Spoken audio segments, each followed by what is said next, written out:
Hello, मी आहे सविता आणि स्वागत आहे तुमचं सावीज लाईफस्टाईलच्या व्लॉग्समध्ये. तर आजच्या भागामध्ये आपण साडीपासून हा सुंदर असा स्लीवलेस प्लेटेड अनारकली ड्रेस कसा स्टिच करायचा ते बघणार आहोत. तर अगदी कटिंगपासून स्टिचिंगपर्यंतचा पूर्ण व्हिडिओ मी अपलोड केलेला आहे आणि ड्रेस अगदी छान झालेला आहे.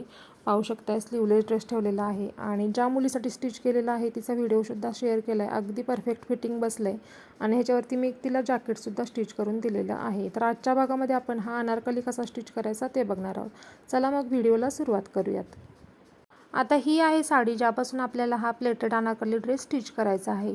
तर नेटची नाही आहे पण थोडी ट्रान्सपरंट अशी साडी होती, त्याच्यामुळे ह्याच्यामध्ये मी क्रीपचा अस्तर यूज करणार आहे.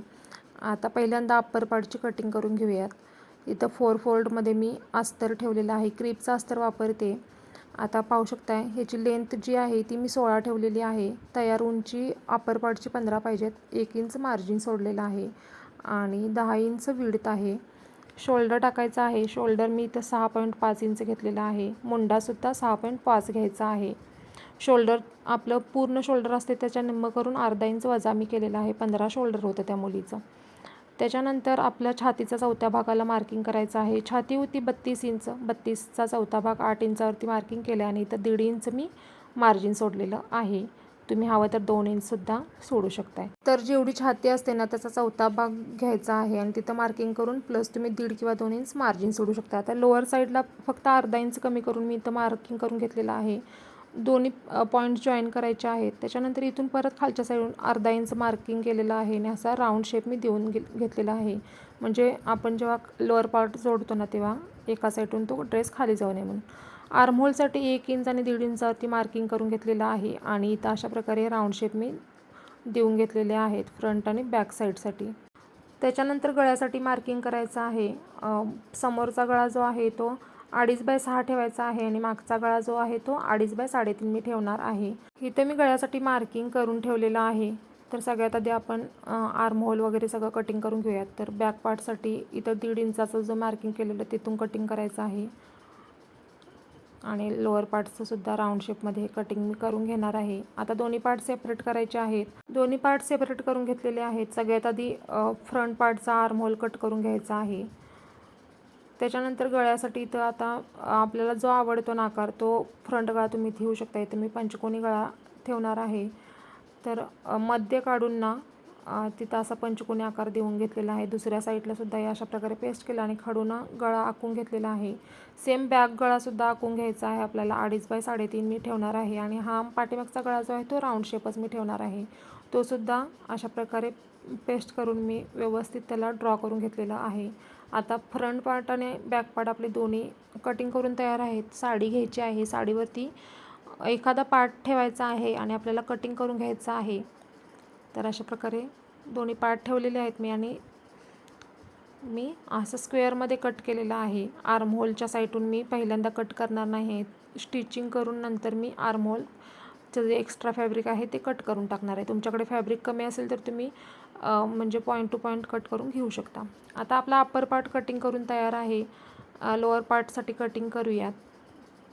तर ह्याच्यातली बॉर्डर एक्स्ट्रा होती ती मी पदराकडची कट करून बाजूला ठेवलेली आहे आणि थोडी साडीसुद्धा मी बाजूला ठेवलेली आहे कारण ह्याच्यातलं जॅकेटसुद्धा मला स्टिच करायचं होतं आणि राहिलेली साडी होती ती मी लोअर पार्टसाठी वापरणार आहे. साडी पूर्ण व्यवस्थित फोल्ड करून घ्यायची आहे.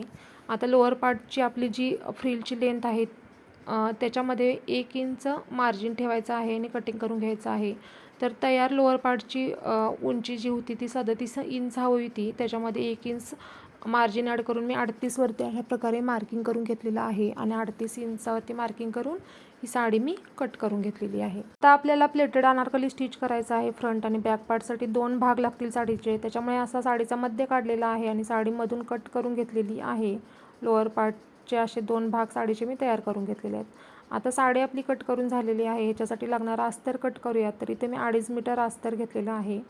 व्यवस्थित घडी घालून घ्यायचं आहे आणि आपण साडीची म्हणजे लोअर पार्टची मेन फॅब्रिकची जेवढी लेंथ ठेवलेली आहे ना त्याच्यात तुम्ही फक्त 1 किंवा 2 इंच कमी करून हे कट करून घ्यायचं आहे. मी 1 इंच कमी करून 37 इंचावरती मार्किंग करून अस्तर कट करून घेतलेलं आहे आणि साडीसारखंच ह्यालासुद्धा मध्यभागून कट करून याचे 2 पार्ट तयार करून घेतलेले आहेत. चला आता आपलं कटिंग पूर्ण झालेलं आहे. आता आपण वळूयात स्टिचिंगकडे.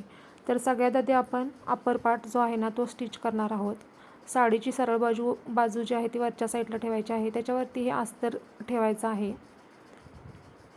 हवं तर तुम्ही पिनाने याला व्यवस्थित ठेवून सेट करू शकता. मी इथं पिन लावून याला व्यवस्थित सेट करून घेतलेलं आहे.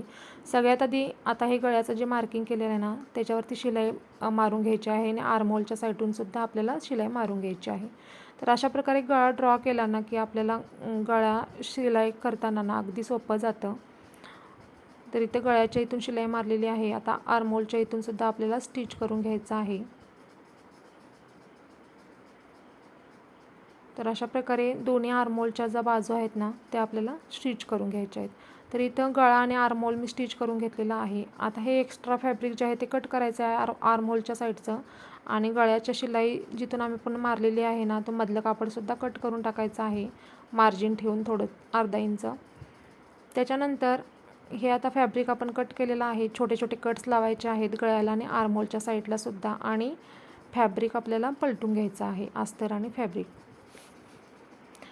व्यवस्थित कोपरे वगैरे बाहेर काढायचे फॅब्रिकचे आणि आता इथं एक पाव इंच मार्जिन ठेवून आपल्याला इथं शिलाई मारून घ्यायची आहे. तुम्ही दाबटीपसुद्धा मारून घेऊ शकता. तर इथं गळ्याला मी शिलाई मारून घेतलेली आहे. सेम अशीच आर्महोलच्या साईडला सुद्धा शिलाई मारून घ्यायची आहे.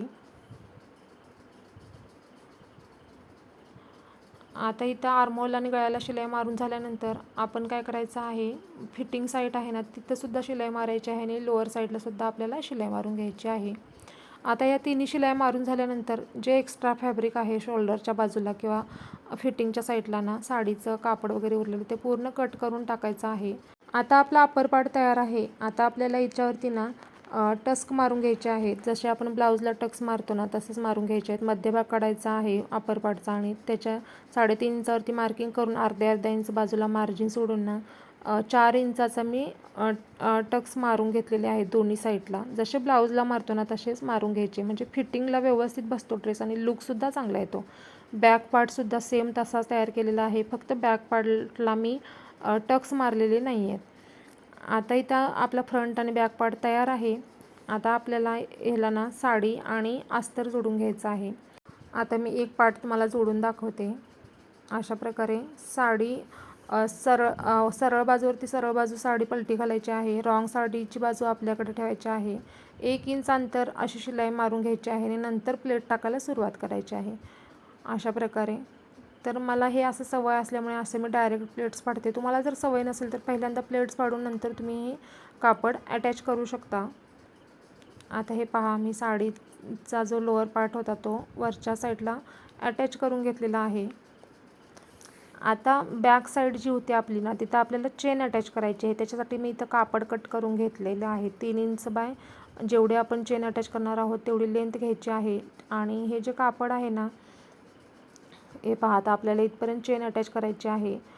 मागच्या साईडचा अप्पर पार्टचा मध्य काढायचा तिथं लाईन ड्रॉ करून घ्यायची आणि इथं आपल्याला अशा प्रकारे कापड अटॅच करायचं आहे. ते आपण नंतर बघूया. बॅक साईडला सुद्धा साडी अटॅच करून आपल्याला पहिल्यांदा अस्तर आपल्याला अटॅच करून घ्यायचं आहे. अस्तरच्या सुद्धा सेम मी प्लेट्स पाडून घेतलेल्या आहेत. पहिल्यांदा साडीचा पार्ट जॉईन करून घ्यायचा आणि नंतर अस्तरच्या सुद्धा अशा प्लेट्स पाडून घ्यायच्या. अस्तरच्या अशा प्लेट्स पाडून झाल्या ना याच्यावरती दाबटीप मारून घ्यायची आहे. दाबटीप मारून झालेली आहेत. आता आपल्याला जो चेनचा भाग आहे ना तो अटॅच करायचा आहे. पाहू शकता जिथं लाईन ड्रॉ केलेली ना त्याच्यावरतीच ह्या पट्टीचा सेंटर ठेवून अशा प्रकारे शिलाई मारून घ्यायची आहे आणि यू टर्न घेऊन परत वरच्या साईडला शिलाई मारत यायची आहे. त्याच्यानंतर मधून जो आपला स्लीट राहिलेली होती ती कट करून घ्यायची. आता मागचा जो लहान मुलीचा घागऱ्याचा व्हिडिओ होता ना त्याच्यात तुम्हाला व्यवस्थित दिसेल. हा व्हिडिओ थोडासा मी स्पीडअप केला आहे कारण खूपच मोठा होत होता म्हणून. त्याच्यानंतर अशा प्रकारे दाबटीप मारून घ्यायची आहे कापड पलटी मारून. तर दोन्ही साईडून ना दाबटीप मारून घ्यायची आहे आणि चेन जी आहे ती आपला जो लोअर पार्ट आहे ना त्याच्या थोडी खालीपर्यंत अटॅच करायची म्हणजे ड्रेस फिटिंगला अगदी व्यवस्थित बसतो. आता दाबटीप मारून घेतलेली आहे. आता आपल्याला चेन अटॅच करायची आहे. तर उलटी साईड आपल्या साईडला ठेवायची आहे आणि चेनचीसुद्धा रॉंग साईड अशा प्रकारे ठेवून ना दोन्ही साईडच्या चेन आपल्याला अटॅच करून घ्यायच्या आहेत. आता चेन अटॅच करताना थोडी गडबड करायची नाही, हळूहळू अटॅच करायची. तर अशा प्रकारे चेन ठेवायची आहे कडांवरती आणि व्यवस्थित आपल्याला ही चेन अटॅच करून घ्यायची. आणि हे पहा, अगदी परफेक्ट अशी चेन इथं शिलाई मारून मी स्टिच करून घेतलेली आहे. तर आता मी चेनसुद्धा अटॅच केलेली आहे आणि आपले दोन्ही पार्ट जे आहेत ते फ्रंट आणि बॅक साईडचा पूर्ण पार्ट जे आहे ते तयार झालेले आहेत. आता आपण ह्याला नॉड लावणार आहोत. तर 4 इंच रुंदीचं कापड मी घेतलेलं आहे. लांबी तुम्हाला जेवढी हवी तशी घेऊ शकता आणि ह्याच्या अशा प्रकारे बाजूला लावण्यासाठी नॉड बनवू शकता. पेनानं अशा प्रकारे पलटून घ्यायचं आहे आणि इथं नॉड बनवून घेतलेले आहेत. तर सगळ्यात आधी शोल्डर आपण जॉईन करून घेऊयात. सरळ भागावरती सरळ भाग आपले दोन्ही ठेवायचे आहेत आणि उलट्या साईडून आपल्याला शिलाई मारून शोल्डर जॉईन करून घ्यायचे आहेत. तर इथं शोल्डर जॉईन करून घेतलेले आहेत आणि पाहू शकता अगदी परफेक्ट असे शोल्डर आपले मी इथं जॉईन केलेले आहेत. आता आपल्याला ड्रेसचं फिटिंग करायचं आहे. तर ड्रेस अशा प्रकारे आपल्याला पसरून घ्यायचं आहे. व्यवस्थित मार्किंग करून घ्यायचं जेवढं तुम्हाला फिटिंग हवं आहे तेवढं. आता आपण जे नॉट स्टिच केलेले ना, जिथं आपला अप्पर पार्ट संपतो ना तिथं हे नॉट ठेवायचे आणि फिटिंग करतानाच ते सुद्धा स्टिच करून घ्यायचे आहेत. अशा प्रकारे आतमध्ये ठेवायचे आणि नंतर मग फिटिंगची शिलाई मारायची, म्हणजे नॉटसुद्धा व्यवस्थित बसतात. आता इथं 1.5 इंच मी मार्जिन ठेवलेलं होतं, तर 1.5 इंचावरती दोन्ही साईडून मी शिलाई मारून घेणार आहे अस्तर आणि साडीला पकडून. आणि हा पहा, आपला जो फायनल अनारकली होता तो तयार झालेला आहे. तर ड्रेस तुम्हाला कसा वाटला कमेंटमध्ये नक्की कळवा. आता याच्यावरती मी जॅकेटसुद्धा स्टिच केलेलं, पण त्याचा व्हिडिओ मी बनवलेला, पण काही व्हिडिओ त्याच्यात रेकॉर्ड झाले नाहीत, त्याच्यामुळे तो काही टाकणं शक्य होणार नाही. पण नक्कीच नेक्स्ट टाईम असं काही जॅकेट वगैरे स्टिच करेन तर तो व्हिडिओसुद्धा नक्कीच टाकेन. चला मग, माझा व्हिडिओ आवडला असेल तर चॅनलला लाईक करा, शेअर करा आणि महत्त्वाचं म्हणजे सबस्क्राईबसुद्धा करा. पुन्हा भेटूयात नवीन व्हिडिओसह. तोपर्यंत बाय.